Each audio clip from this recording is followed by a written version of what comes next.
ఎన్ని కేసులు వేసినా, నువ్వు ఎన్ని కాగితాలు ఎవరింటి కాగితాలు పెట్టినా ప్రభుత్వాన్ని ఇక్కడికి రప్పిస్తా ఉన్నావు. మీరు అర్థం చేసుకోవాలి. 4 కేబినెట్ మంత్రులు ఇక్కడికి వస్తారేమంటే ముఖ్యమంత్రి ఆమోదం వస్తారా?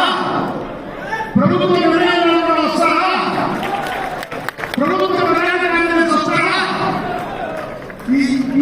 ఈ సభ ద్వారా ఒక లక్ష్యం నెరవేరాలని కోరుకుంటా ఉన్నాం. ఈ ఒక్క రోజు సహకరించండి. ఒక్క